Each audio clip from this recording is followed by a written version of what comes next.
given the theme of our class,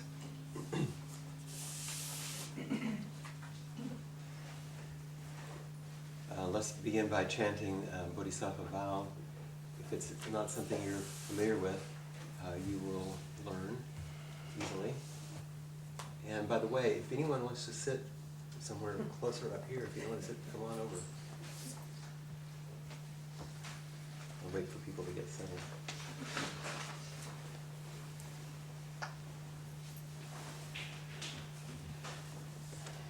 Come on through.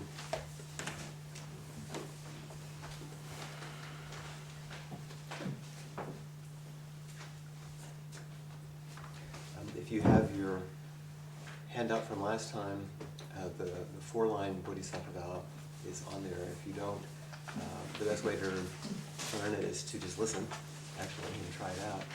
And you'll get it on today's notes also.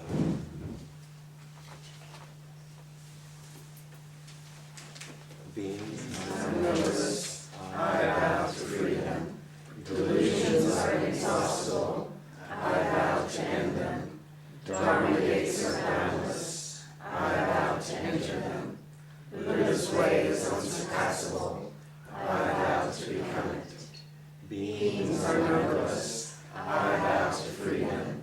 Delusions are inexhaustible, I vow to end them. Dharma gates are boundless, I vow to enter them. Buddha's way is unsurpassable, I vow to become it. Beings are numberless, I vow to freedom. Delusions are inexhaustible, I vow to end them. Dharma gates are boundless, I vow to enter them. Buddha's way is unsurpassable, I vow to become it.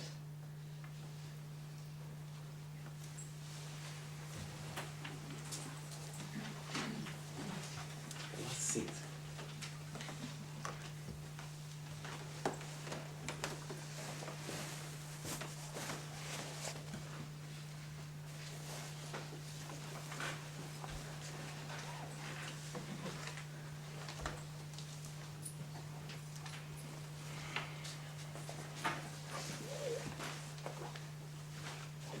I want to ask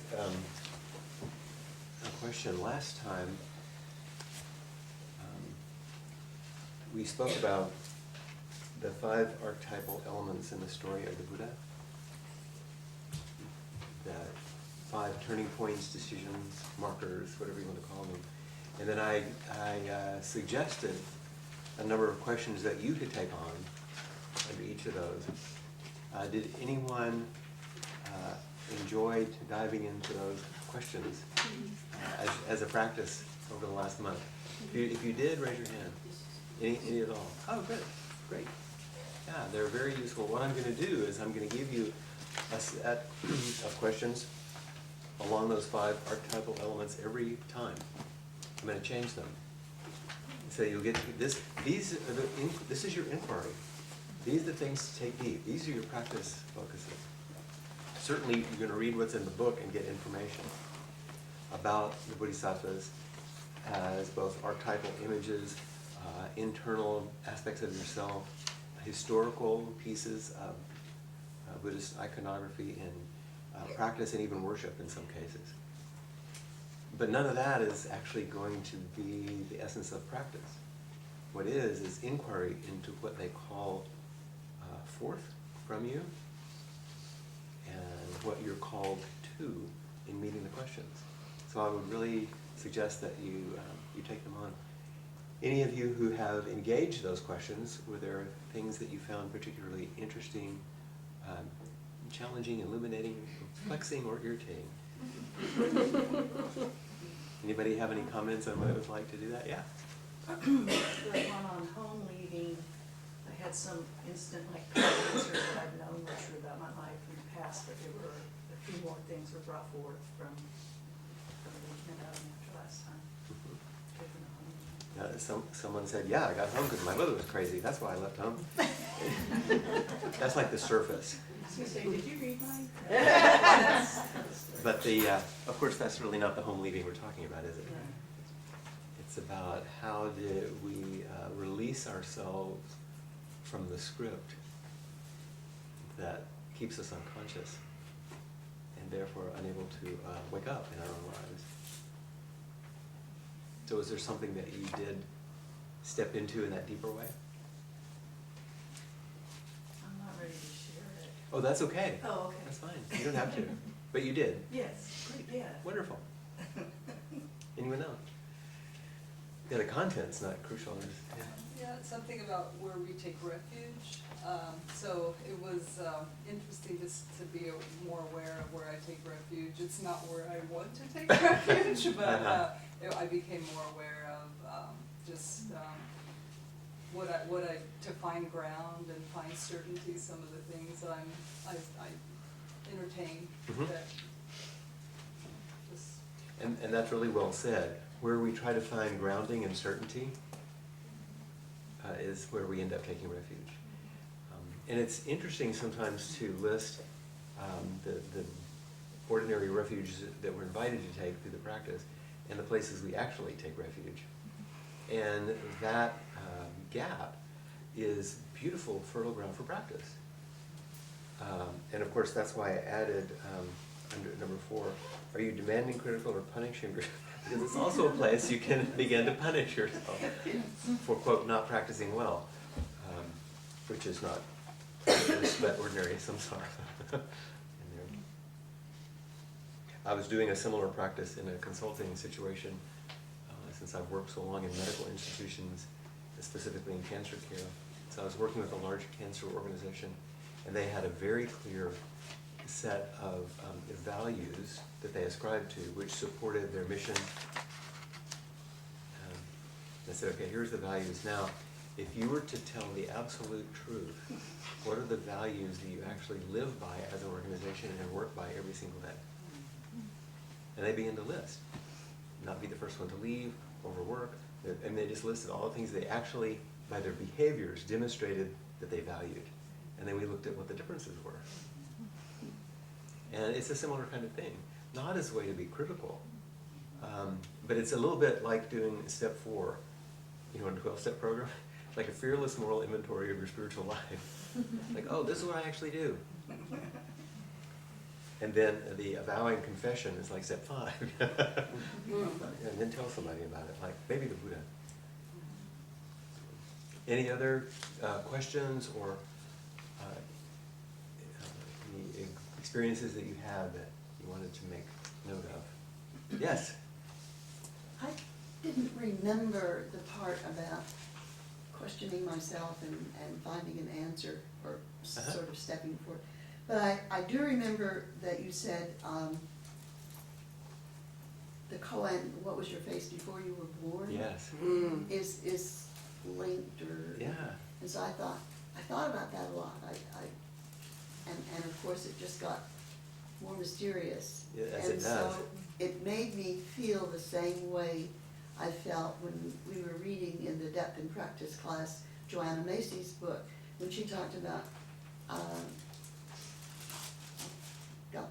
Dependent origination. mutual causality. Mutual causality, right. And so I painted mutual causality for that moment. Oh. And it answers something for me, even though I'm not exactly sure, but that's what I got out of remembering mutual causality in Joanna Macy's book, and how it kind of made me feel the same way here. And that is a perfectly fine response, is artistry. Hey, wait, you want to hold that up so the So camera that- can see hold it up in front of the How camera. far a little bit? So Or up in front of the camera. Like, does that work? Oh, yeah, there we go. Thank you. Thank you. Hey, make sure Joan gets to see it. She's the artist, you know. You get to see it. Good. The other, one of the other artists. Good idea. Wonderful. Absolutely. Thanks. Any other leftover questions or things? Well, I just found, I think this is one of the first times where I sat down with myself and I began to do it from the inside. I just found that, you know, that's really a rich beginning. You mean to use the questions or the readings as something to work from the inside? Yeah. Wonderful. Excellent. Well, I hope that they would be useful. It's a way for you to more formally engage in inquiry like we do here interpersonally. Like Peg is such an expert at in terms of prompting with writing. Sometimes you begin to write, you go to places you wouldn't otherwise go, certainly with art.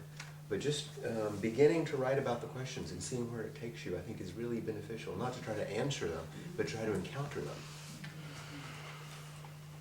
Just beginning, I think. Yeah. I think if you continue to just be a beginner for the rest of your life, that would be really great. That's what I aspire to. I may have told this before, but I just love this thing where James Hillman, the well-known psychoanalyst, Jungian analyst, he was writing about the etymology of the word explain, that we like to explain everything. Make sure you understand it, you know? Explain means to lay out. Lay it out flat. You know, on a plane, explain.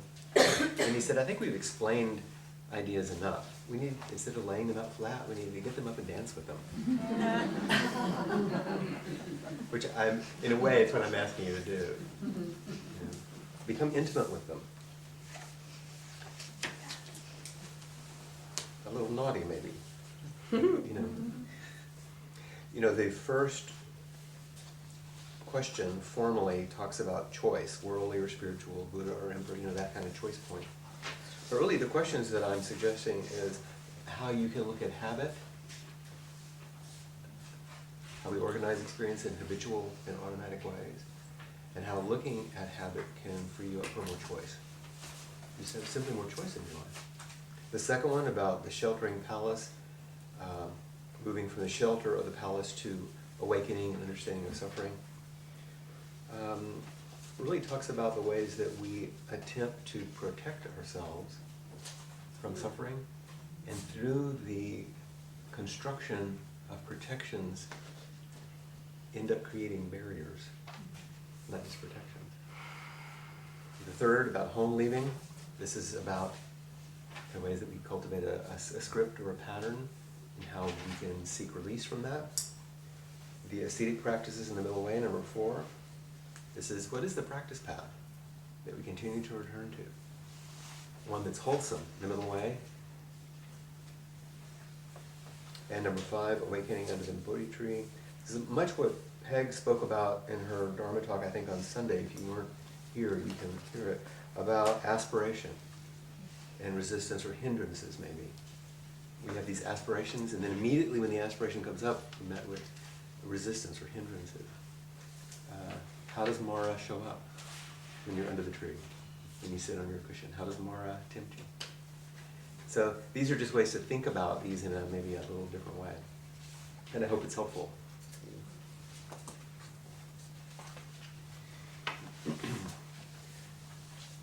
Tonight we are focusing on the Bodhisattva Manjushri. That Bodhisattva is the one closest to the yellow flower with the sword. And for those of you that have your book, you don't have to have it. Oh, no, you can leave it there. I don't want to. Does she want to hold it up for the camera? Oh, is that okay? Yeah. We don't want to drop it. Break it, reach. No. What? Yeah, you recommend the right place. He's our man of white.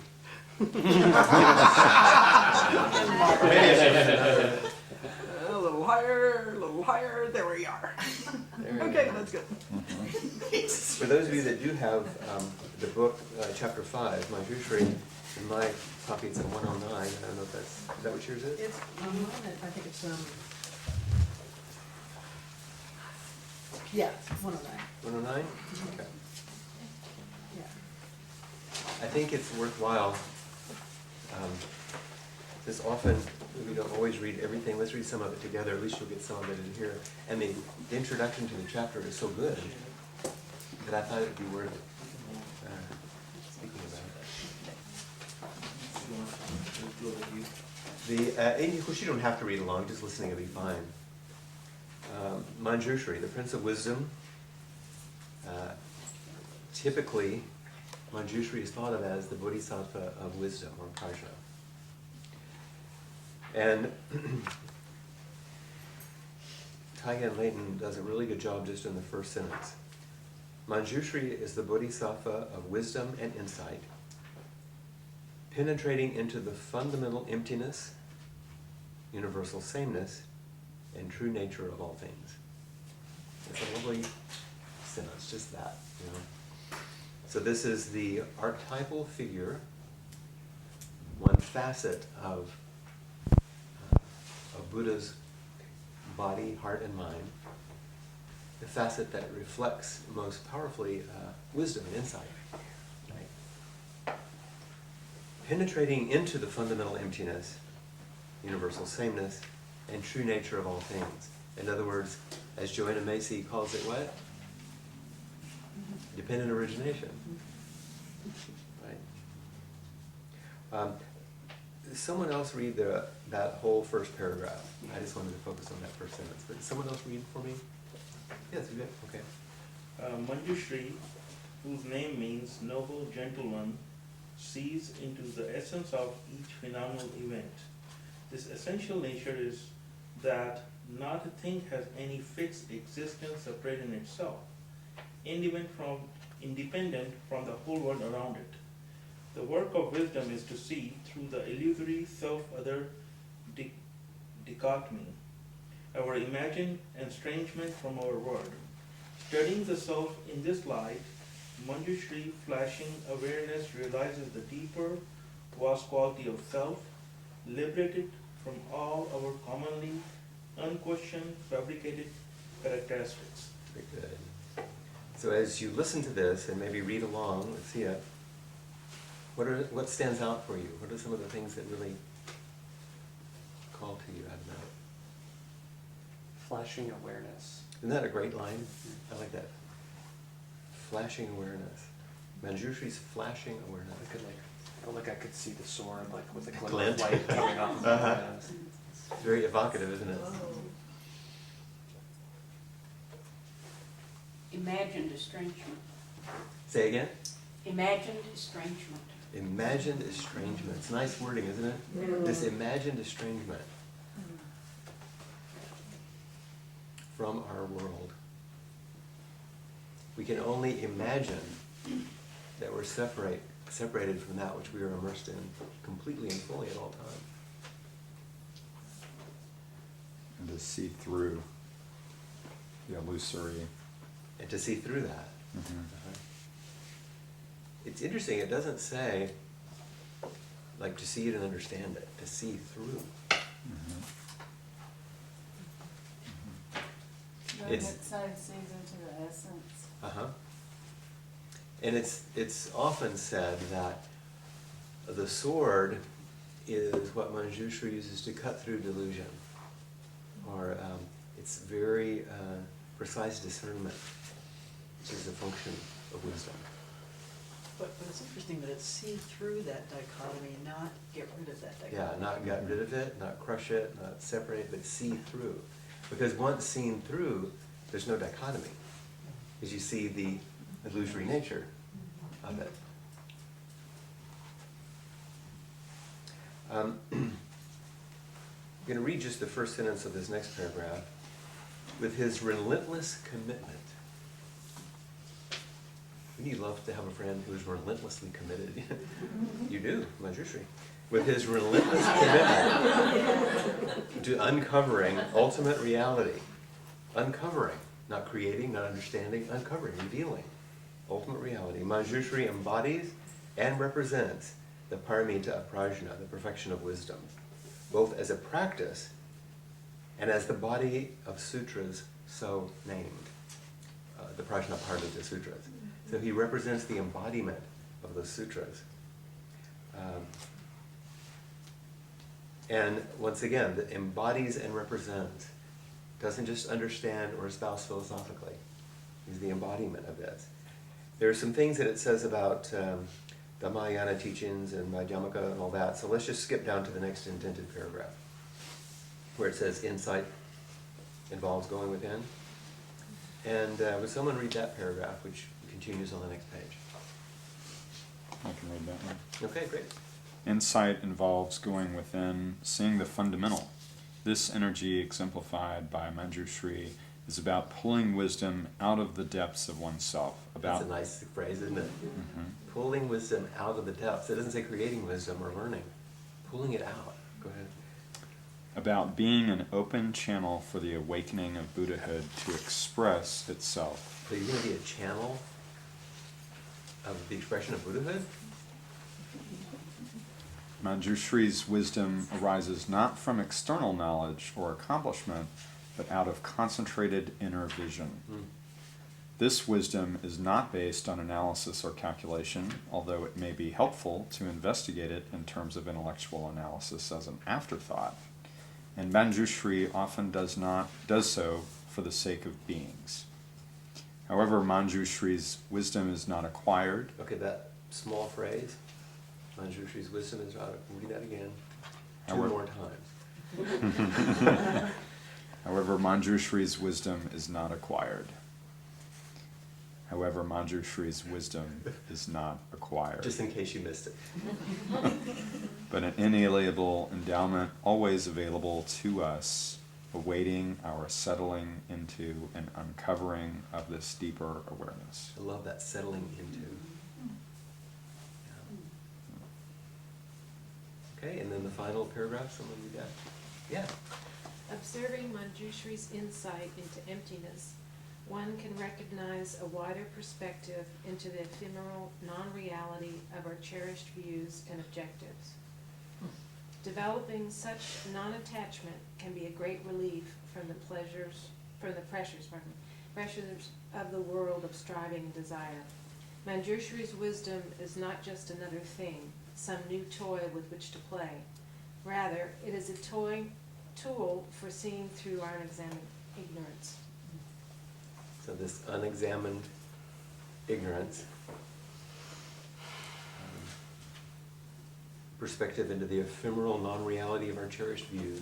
It's kind of like the things that Deanne was emphasizing a while ago. Seeing through the elaborate ways that we construct the world and hold to that view. Mostly really upsetting to ourselves, and yet we hold on to it. So Manjushri assists us in this process. There is a lot in this chapter about iconography, and I don't want to spend a lot of time on that because it's more like academic schooling, which you can read. But it's kind of interesting that he often sits on a lion, because you think that is a fierceness, but the lion is in repose. There's a sort of and Manjushri's utterances are often described as a lion's roar. There's in the beginning of the ceremony in which a new abbot is installed in a monastery as the head, there is I can't remember the name of it, there's a large pillar with a sort of a wooden ball on it. And whenever these big ceremonies are begun, someone enacts Manjushri's roar. And they have this phrase that they say very loudly, and then they slam that ball down on top of that thing and makes a big, loud boom. And I had never seen that before. I'd heard about it. And the first time I saw it was when my teacher, Zenke Roshi Blanche Hartman, was being installed as abbot at the San Francisco Zen Center in the late 90s. And the part of Manjushri was played by Suzuki Roshi's son, Huitsu Suzuki, who had come from Japan. And to hear this guy's voice in Japanese, enacting that it gave me chills. It was very powerful. Boom, you hear this. And then everything was like silent. But it cuts through. You hear Manjushri's roar. Okay, I'm going to give you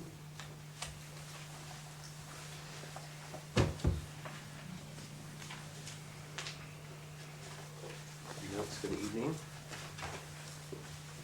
The things that you see on the very front of the page will include Bodhisattva vow, which we've already chanted, and a few of the excerpts from those of you that either don't have a book or might want to remember some of the things we focus on. I just excerpted a few of them in there.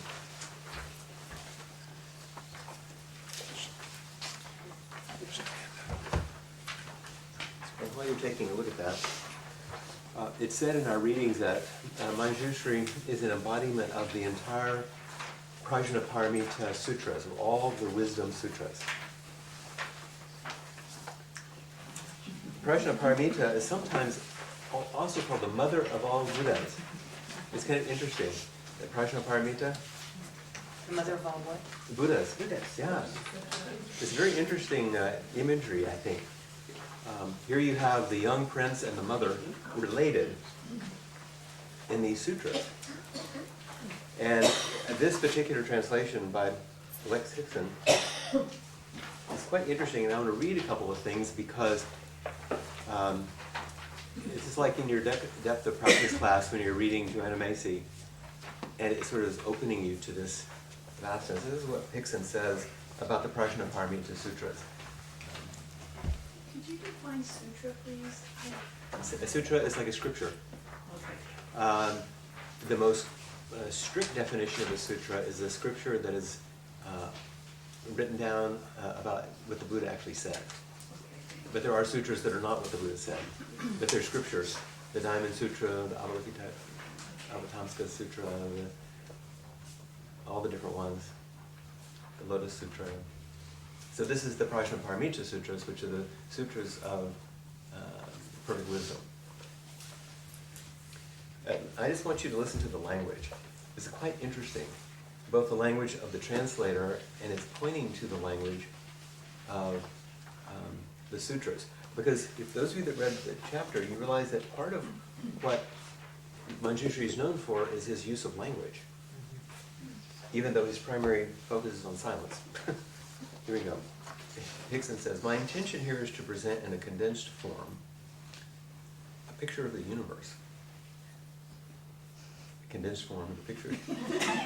As seen through the eyes of Mother Prajnaparamita, the wisdom goddess, using the words of these contemporary meditations. And he talks about the overview, hoping to help you understand the richness and density of the text. Said that the pervasive theme, or themelessness, of Prajnaparamita is signaled by the phrase, the depth of unthinkability. I love that.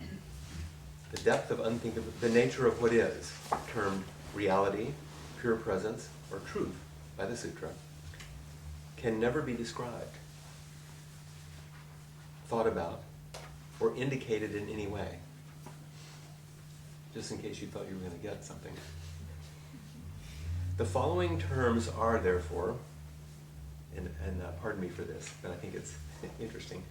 The following terms are therefore used in these meditations to describe all relative structures as well as to refer to the perfection of wisdom, which is Mother Prajnaparamita herself, and similarly to Manjushri Bodhisattva.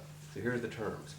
Unfindable, unthinkable, indescribable, indecipherable, indefinable, ungraspable, unformulatable, inconceivable, incomparable, unlocatable, unisolable, unapproachable, unchangeable, unreachable.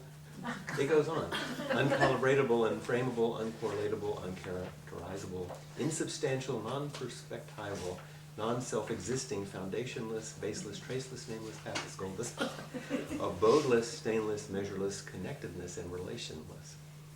These terms are always linked with the compassionate warning of Prajnaparamita to her beloved spiritual children, never to thematize, analyze, review, formulate, represent, project, perceive, isolate, define, grasp, crystallize, reify, concretize, objectify, conceptualize, or personalize what is. Personalized. Simply because reality remains great, profound, ineffable, limitless, transparent, harmoniously functioning, open, free, elusive, deep, pure, empty, sublime, calmly quiet, at peace, and blissfully awakened.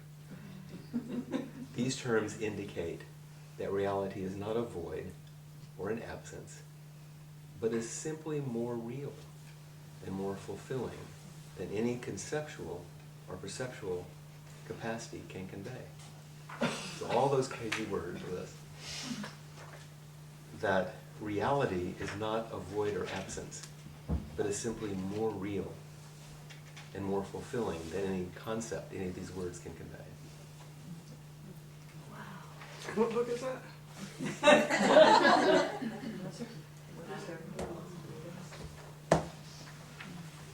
In fact, in your notes, if you look on the last page, we don't often chant this. The hymn to the perfection of wisdom. There's a chant that's often done in suttas in temples, which is a homage to the mother of all Buddhas. So let's read this together. Homage to the perfection of wisdom, the lovely, the holy, the perfection of wisdom is light. Unstained, the entire world cannot stain her.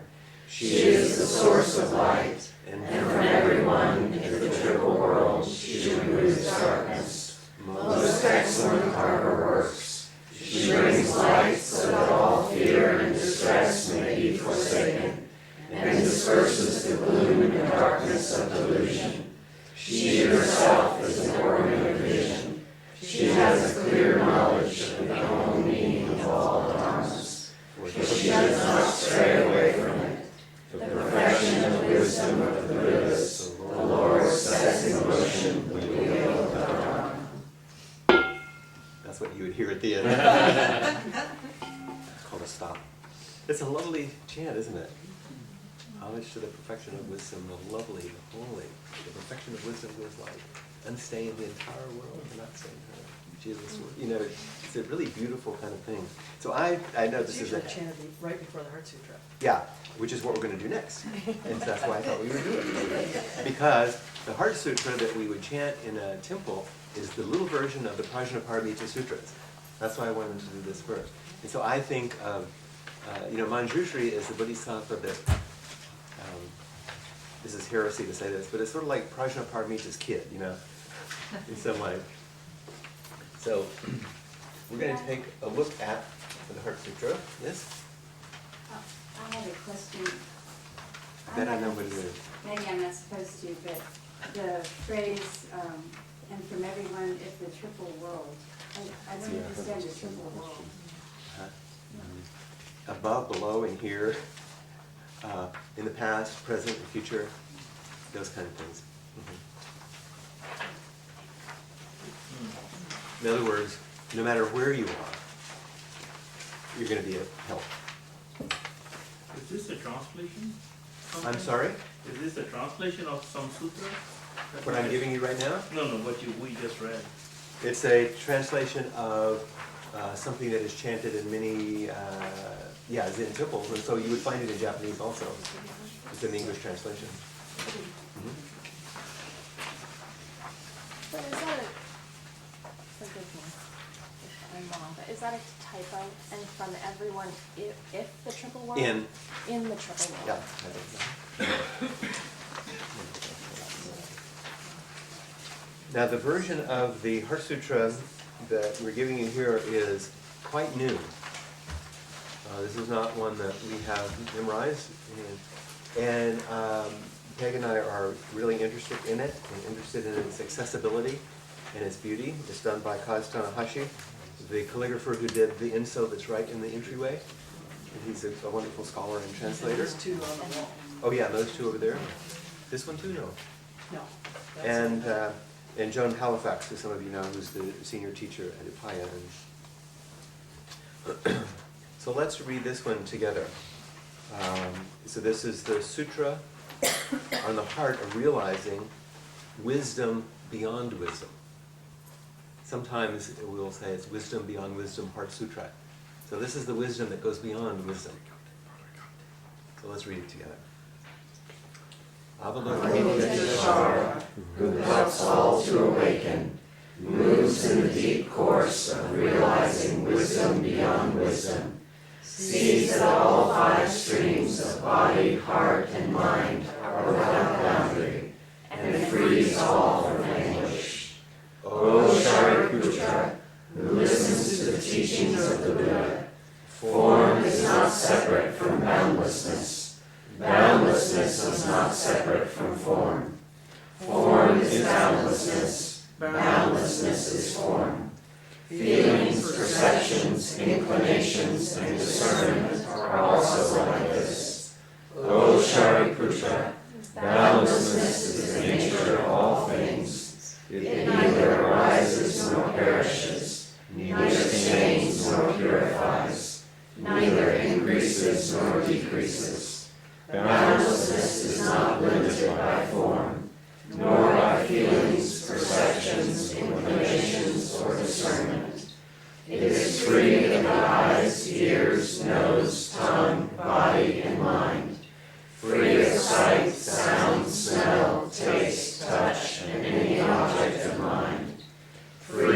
sensory realms, including the realm of the mind. It is free of ignorance and the end of ignorance. Boundlessness is free of old age and death, and free of the end of old age and death.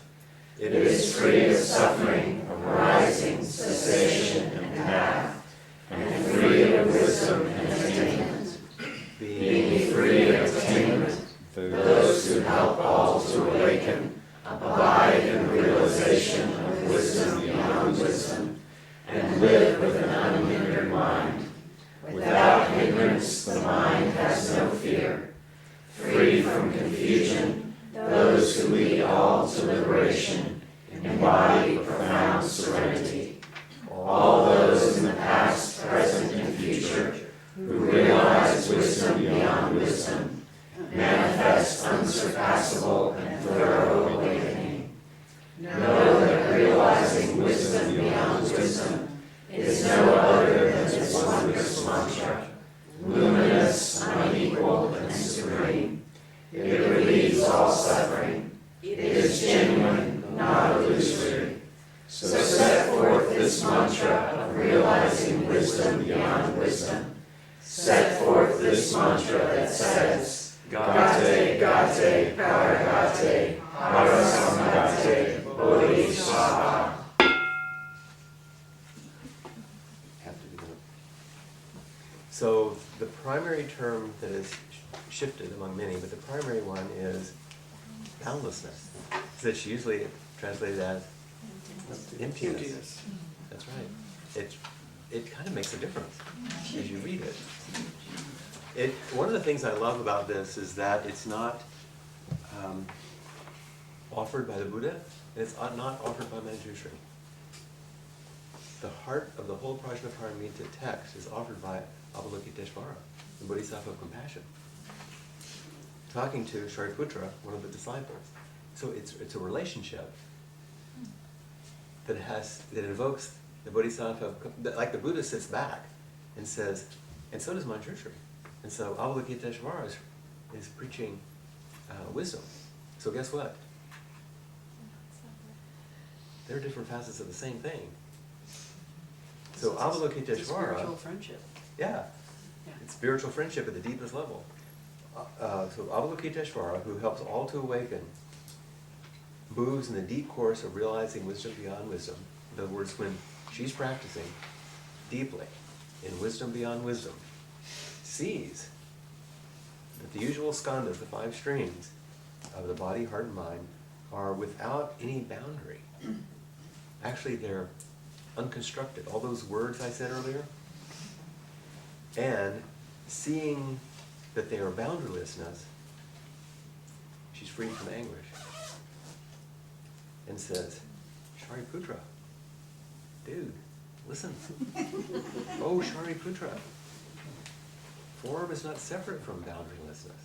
This form we live in isn't separated from this total freedom that we're talking about.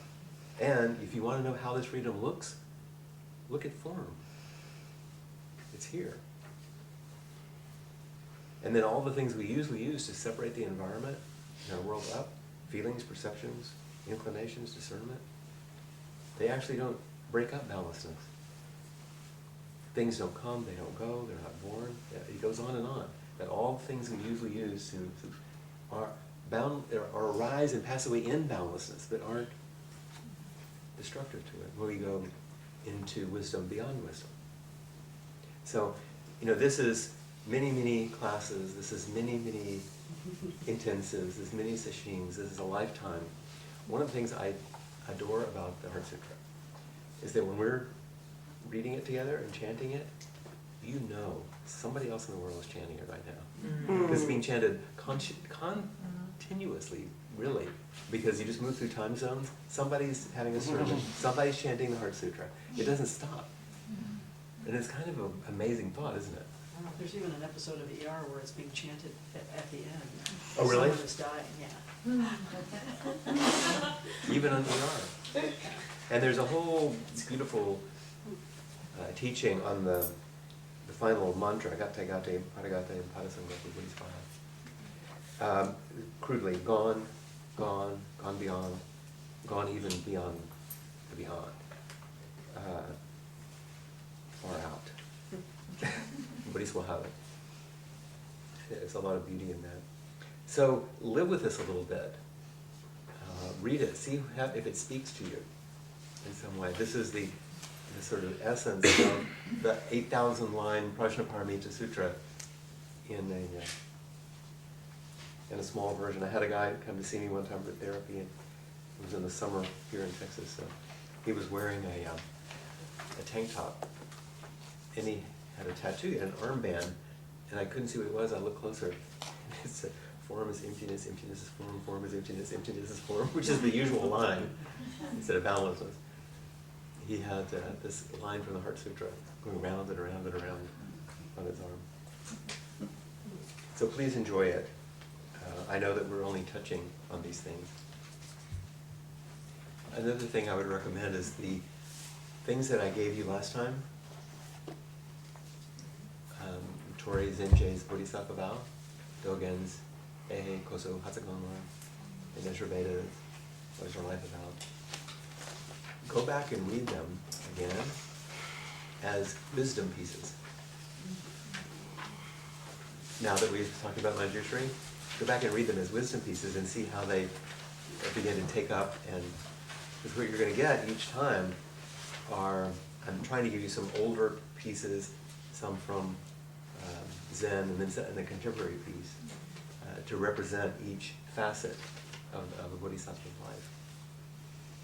And you'll be able to see the wisdom functions and the compassionate functions and the everyday practice functions in each of them. They're not, just because I give them out one time doesn't mean you have to put them in a category. It just helps you be introduced.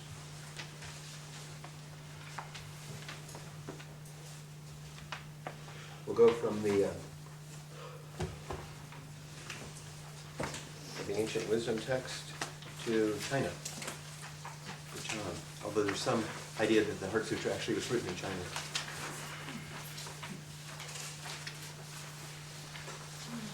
And this is one that many of you are familiar with, the poem of the third Zen ancestor, Shin Shin Ming.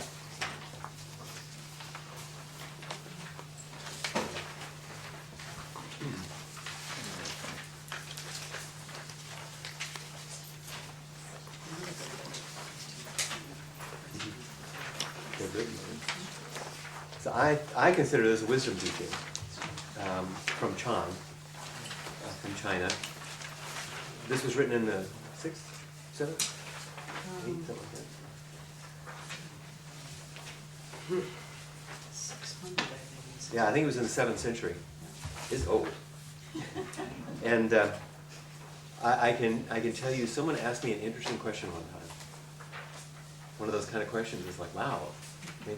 And the question was, okay, as a Zen teacher, if someone said to you, okay, you have to throw away all of your books and every single chant card you have, and you can only take one thing, and that's all you can teach for the rest of your teaching career, what would you choose?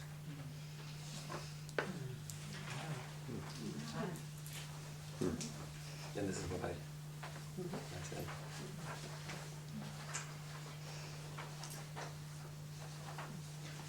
So would you mind too much if I read it? No. It's good. It's lovely to chant.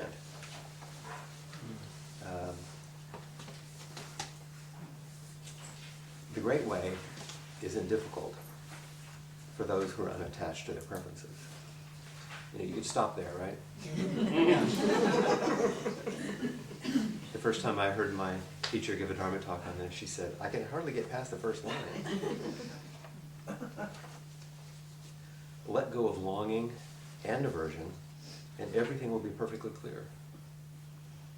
When you cling to a hair's breadth of distinction, heaven and earth are set apart. If you want to realize the truth, don't be for or against. The struggle between good and evil is the primal disease of the mind. Not grasping the deeper meaning, you just trouble your mind's serenity. As vast as infinite space, it is perfect and lies likes nothing. But because you select and reject, you can't perceive its true nature. Don't get tangled in the world. Don't lose yourself in emptiness. Be at peace in the oneness of things, and all errors will disappear by themselves. If you don't live the Tao, you fall into assertion or denial. Here you see clearly where Buddhism meets Taoism and becomes Chan. If you don't live the Tao, you fall into assertion or denial. Asserting that the world is real, you're blind to its deeper reality. Denying that the world is real, you're blind to the selflessness of all things. The more you think about these matters, the farther you are from the truth. Remember all those words I said earlier in the Prashadharmita? Step aside from all thinking and there's nowhere you can't go. Returning to the root, you find a meaning. Chasing appearances, you lose their source. At the moment of profound insight, you transcend both appearance and emptiness. Wisdom beyond wisdom.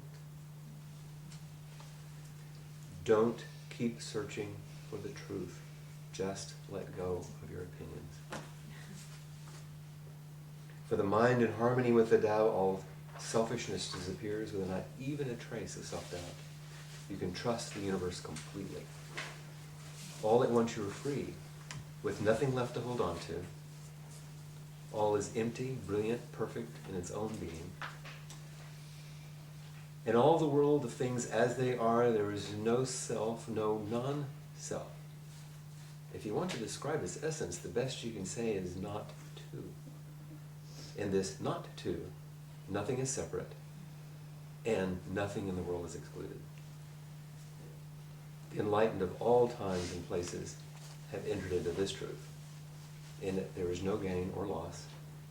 One instant is 10,000 years. There's no here, no there. Infinity is right before your eyes.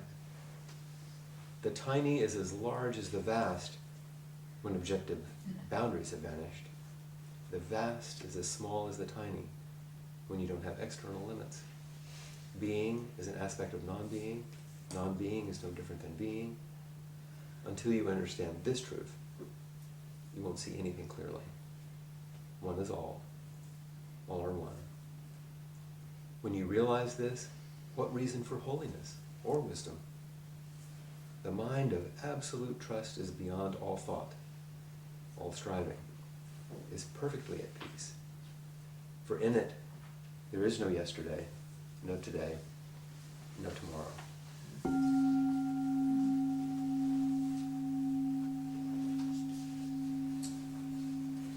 It's quite amazing, isn't it? There's a wonderful book by our friend Musang, Trust in Mind, which is a commentary on this, which is quite beautiful if you're interested in studying it more. This is one that's really nice to read over and over as well. And you got what, 32 different rugs pulled out from under you? It keeps going back and forth, relative and absolute, pulling the rug up. Pulling the rug, pulling the rug, pulling the rug. If you don't remember anything else, the first line is what? The great way is indivisible for those who are unattached to their preferences. Not for those who don't have preferences. Those are unattached to their preferences. Memorize that line and the middle line. Don't keep searching for the truth. Just let go of your opinion. Don't be taken by the things of the world. Don't lose yourself in emptiness.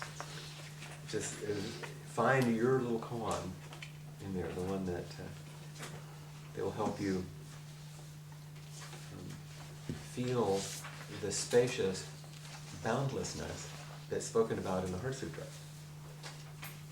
And it's saying in the couplet that Peg just mentioned, if you try to hang out in the emptiness, you lose the essence of things. If you get all tangled up in every day, you forget the boundlessness in which you're resting. So I thought it was a particularly good piece for us to work with. You're getting a collection through these 4 classes of things that take a lifetime to study, I know. But this gets you intimate with them a little bit in ways that you might not otherwise. And then we'll come back to them in classes and intensives. We'll return to them. And things that you can go deeper into. That line, "Don't keep searching for the truth," is similar to a Rumi quote where he said, "Don't seek for love, but only find your barriers against it." Yes, Something exactly. like that. Exactly. That very much speaks to what it's like to be a Zen teacher, by the way. Wakefulness, boundlessness takes care of itself. We don't really have to teach that. 99% of what we talk about is what's in the way. When those things fall away, what's revealed, what's always and already true. That doesn't have to be constructed. Just like what's in the way. Rumi was right on the mark, I think. Like, can I ask a question? Please. So I love this, and I'm struggling to really put it into practice in my life. I just spent the week with my father, who's dying, and I actually brought this with me because this has been a part of my daily practice for a while. And while I was with him, it's a practice of the 4 measurables. And one of the lines about equanimity is that equanimity is the even-minded attitude towards all beings and events. It is an attitude of complete openness. It is unconditional, free from any distinction whatsoever. And that distinction, I've thought of it because it said, when you cling to a hair's breadth of distinction, heaven and earth are set apart. And I don't like that my dad is dying. I know I can't do anything about that, but I'm really struggling with the immensity of his suffering. How do you not, because it's obviously equanimity and emptiness are not about not caring. We know that. And not about not feeling. And not about not feeling. So how do you step into the space of, beyond preferences or non-distinction when faced with the enormity of the reality of suffering in a very personal way? When you look at your father, who you care about, and you can see his suffering, what do you feel? Name some of them. I feel sad. I feel heartbroken. I feel helpless. I feel angry.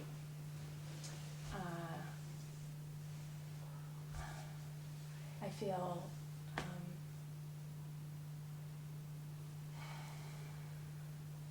It's fine. Those would be ordinary, wholesome, appropriate things to feel. I feel like I want him not to suffer so much. Absolutely. Is that not As a you should. preference or a distinction? It is. And we have them. And we're told not to cling to them as our only preference. Okay, stand up. And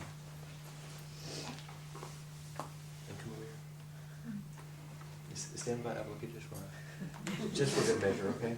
You can put your hand on her shoulder if you want. That's great. Okay. That one, would you say what she felt? How do you feel towards her? I feel really tender towards her. She's Absolutely. suffering too. How do you know? Because I can feel it. And can you also imagine that she can see her father suffering? Yeah. You can see her suffering? You can also see father suffering? Yeah. Right. And so, is there some distinction between her suffering and his suffering? They're both suffering, right? Yeah. Yeah, two different Very much people, connected. sure. Yeah. But But intimately connected. they make each other, don't they? And would you have them not love each other? No. Of course not. Is it okay that she feels what she feels? Yeah, absolutely. Yeah. And you know that, and look around the room. Every single person in this room will die. Including you. And in that big space, even as that hits you, there's no distinction. we're all in this one thing together. And you have a big mind and a big heart that can hold it all. Boundless. And within that boundless heart and mind, distinctions are being made.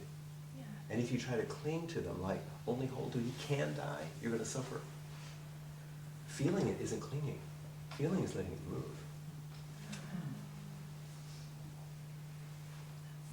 Yeah. Okay. That's very helpful. Okay? Yeah. I want to curtsy to Of that. course. And she appreciates it.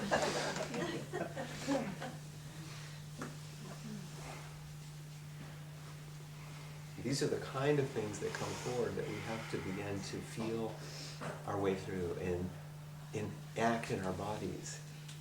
And try out in a practice way, because if you hadn't practiced like I know you practice, to cultivate and open to boundlessness, then you wouldn't have listed what you listed about your father. Just wholesome, caring, clear feelings. There would have been other snags, difficulties. And so it's not about not having a preference or not seeing a difference. That's what Manjushri sort of helps us do. But helps us see it clearly as the reality of what's unfolding, so we can know how to respond appropriately, because that's the Bodhisattva's action. If you cling to something, it has to be this way, you're going to respond out of that leaning instead of out of boundlessness. I know what that's like too. Yeah. And that's why she has her little teaching thing too. Yeah, thanks. That's very helpful.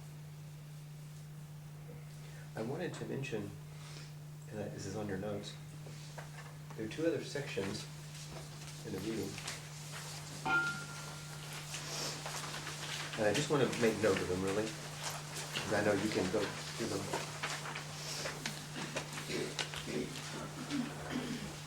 On page 112 and 113 over 114, there are two ways in which Manjushri is spoken about. As a young prince, as a prince of purity and innocence. And I've even excerpted some of this. He speaks about the story of the emperor's new clothes. He uses that as an analogy. That the child is not timid about declaring what he sees. Similarly, the youthful Manjushri perceives and declaims the essential emptiness of all fashioned appearances and pretensions, no matter how fancy or hyped such fabrications may seem. So, Manjushri is in some ways like an innocent, but it's another way of talking about beginner's mind and clarity, right? Just to speak the truth when everybody else is going, I can't believe they said that, even though it's the truth. So Manjushri's youth signifies that his wisdom is not acquired based on experience or long years of study, but is imminent and ever available. Now this is so encouraging.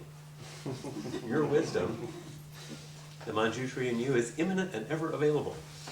It's not like, okay, after another 30 years of sitting practice, I'll finally have wisdom beyond wisdom. That's you. It's manifesting in you right now as this. Our job is to, as Rumi said, remove the block so we can realize its truth. And that's what calling forward Manjushri in you is about. And it has an innocent, clear quality to it. And you know those moments, don't you? When you feel, maybe sometimes it's only a moment, where you're not caught. And you can just see and feel quite clearly. Just like when you were standing there. It was just like so clear and simple and open. Manjushri is also, in the next section, the bottom of page 112, sometimes shown as a sacred monk.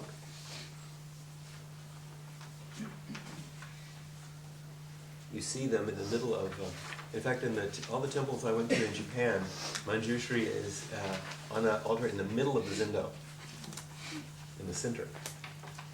Everything is around this. It says at the bottom of page 112, Manjushri embodies the samadhi, or concentration, that is not separate from arising wisdom. You don't get concentrated so that wisdom can happen. The arising of wisdom is the concentration function, and concentration is the arising of wisdom. Strictly speaking, Buddhist meditation is not done, strictly speaking, Buddhist meditation is not done, strictly speaking, Buddhist meditation is not done in order to acquire wisdom as a goal. Those of you that were in inquiry today. Rather, settling into the self and deepening awareness of physical and mental phenomena as they already are is itself an expression of this wisdom and allows it to emerge and become more evident. It's one of the reasons I think it's nice to read the chapter is because it's very encouraging. And when you see what some of the iconography and understanding of how these archetypal images have been used throughout the centuries, it's really, really quite lovely.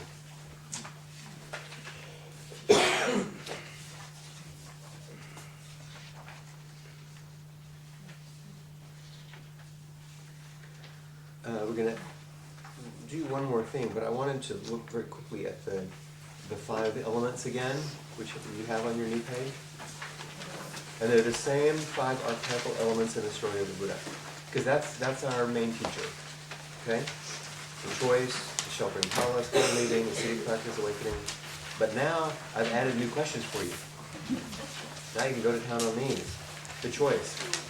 What would it mean to operate in this world without comparing mind? That one should take you a month. What would it mean to live in the world with a wakeful, keen discernment, not bound by habit or sleeplessness? Sleepiness. These are interesting questions, aren't they? Number 2, about shelter. How does the shelter of thought and language protect you? And if it's protecting you from what?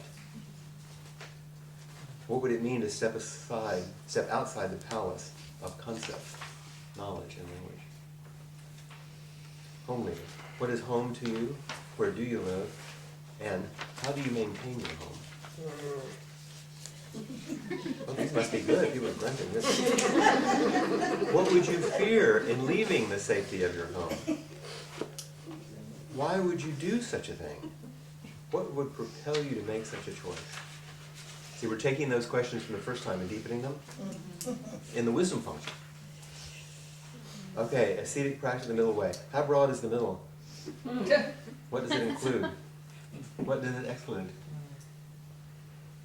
Can you find, define, and own the middle? Can you live it? Awakening. Who or what wakes up? Wake up to what? So now we're using the sword on this one. Spend time with these questions.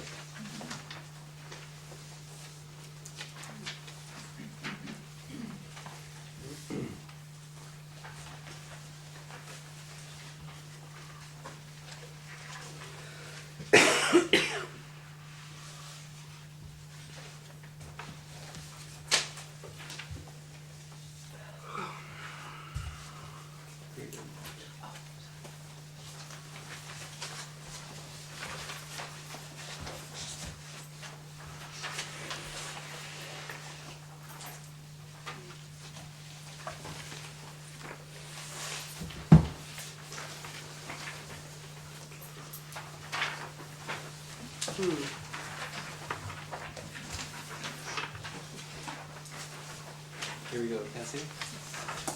Oh, thank you. Is that good enough? And note this is small, but you can see on the front of Mary Oliver's new collection, Franz Marc's painting, The Blue Horses. And I will read what it says here, rather than try to remember it all. Franz Marc was born in Munich in 1880. He was a part of the Blue Rider group of painters, to which Vasily Kandinsky also belonged. In 1916, World War I, while serving in the army, he was struck in the temple by shrapnel and fatally wounded. He was 36 years old. And this is a copy of the painting, so you can see what Mary Oliver is referring to. Franz Marc's Blue Horses. So imagine this as a prajna teaching, as a wisdom beyond wisdom teaching. Every element that we've spoken about tonight is in this poem. I step into the painting of the 4 blue horses. I'm not even surprised that I can do this. One of the horses walks toward me. His blue noses me lightly. I put my arm over his blue mane, not holding on, just commingling. He allows me my pleasure. Franz Marc died a young man, shrapnel in his brain. I would rather die than explain to the blue horses what war is. They would either faint in horror or simply find it impossible to believe. I don't know how to thank you, Franz Marc. Maybe our world will grow kinder eventually. Maybe the desire to make something beautiful is the peace of God that is inside each of us. Now all 4 horses have come closer, are bending their faces toward me as if they have secrets to tell. I don't expect them to speak, and they don't. If being so beautiful isn't enough, what could they possibly say?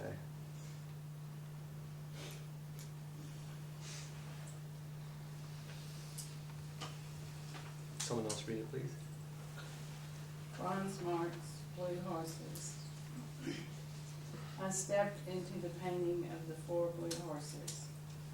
I am not even surprised that I can do this. One of the horses walks toward me. His blue nose noses me lightly. I put my arm over his blue mane, not holding on, just commingling. He allows me my pleasure. Franz Marc died a young man, shrapnel in his brain. I would rather die than explain to the blue horses what war is. They would either faint in horror or simply find it impossible to believe. I do not know how to thank you, Franz Marc. Maybe our world will grow kinder eventually. Maybe the desire to make something beautiful is the peace of God that is inside each of us. Now all 4 horses have come closer, are bending their faces toward me, as if they have secrets to tell. I don't expect them to speak, and they don't. If being so beautiful isn't enough, what could they possibly say?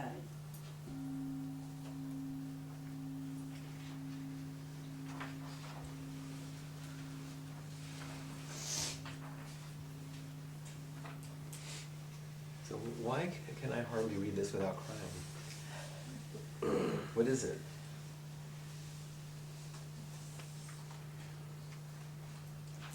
It's hard to say, isn't it? And you don't have to say it, but it's worth asking. You know where the tissues are, right? You know where the tissues are, Regina? Thank you.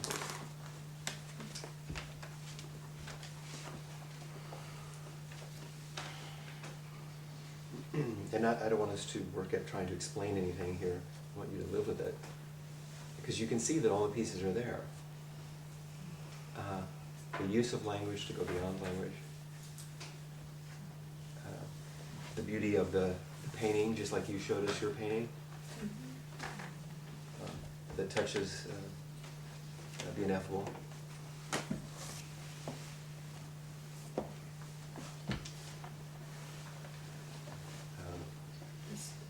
They don't speak, And yet,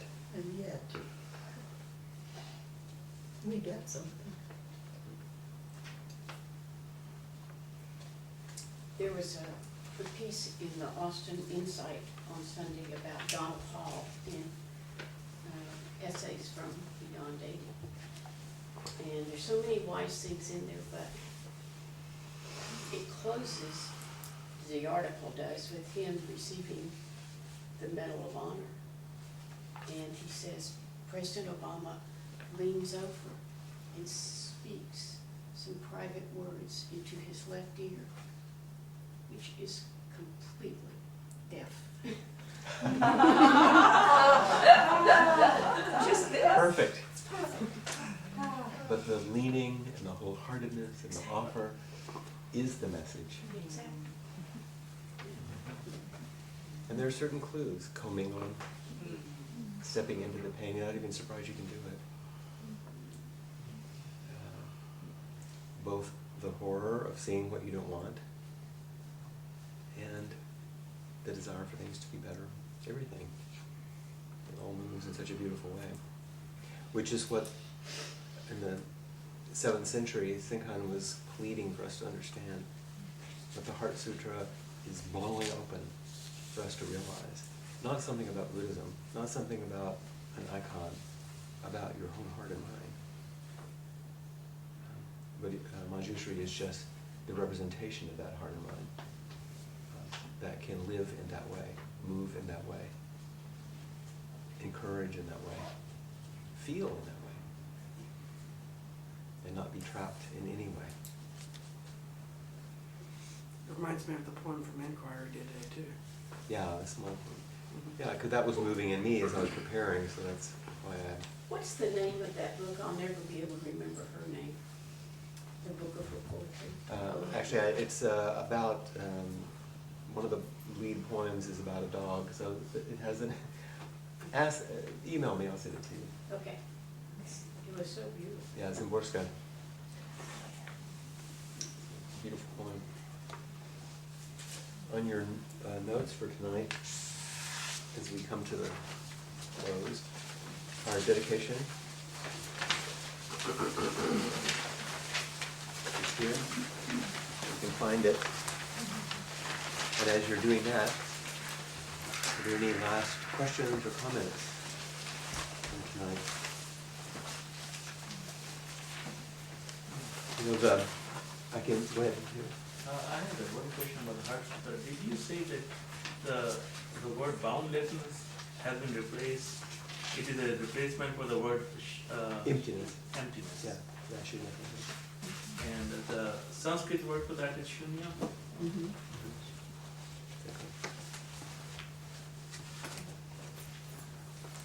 We have a beautiful text to which we can refer. And I believe that next month, please read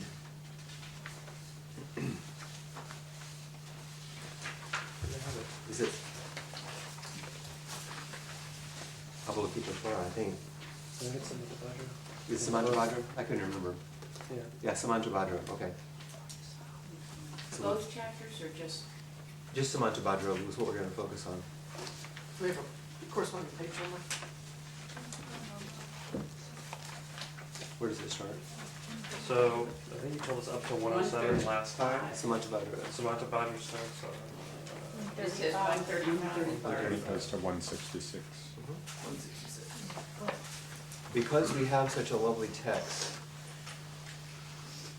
all of us have been to school, all of us have been in courses where the teacher was essentially teaching what's in the text.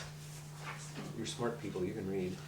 I don't need to do that. I will highlight and emphasize certain things to help illuminate a bit of the text. And I'm going to bring you other texts which represent in our practice how the different aspects of the Bodhisattvas show up.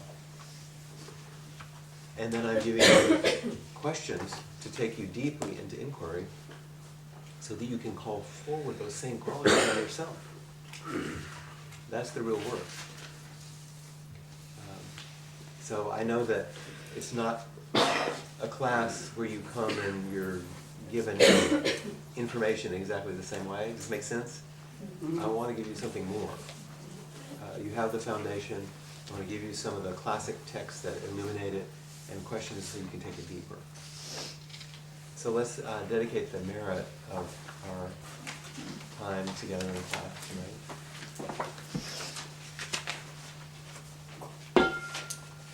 May all living beings extend with true compassion their luminous mirror wisdom. May the merit and virtue of these class meetings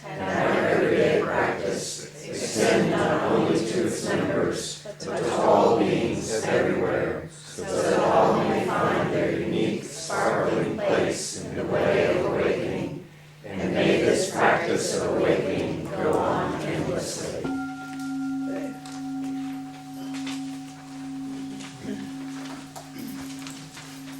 So even in that first line, may all awakened beings extend with true compassion. This is Avalokiteshvara. Their luminous mirror wisdom, Manjushri. May the merit and virtue of these class meetings and our everyday practice, their Samantabhadra, extend not only to its members but all beings, the universal Bodhisattva vow. Everything's there. And it's sparkling. It's really light, you know? Which is always a good thing, you know. Thank you so much for your presence and for accepting so much information with so little explanation, and so many pieces of text that I have to leave you alone with without a babysitter to enjoy with each other. But I think if you just get interested in the Heart Sutra, you stay with the Shinshin Ming for a time and let Mary Oliver keep informing you. You know, go head to heart to world, it moves.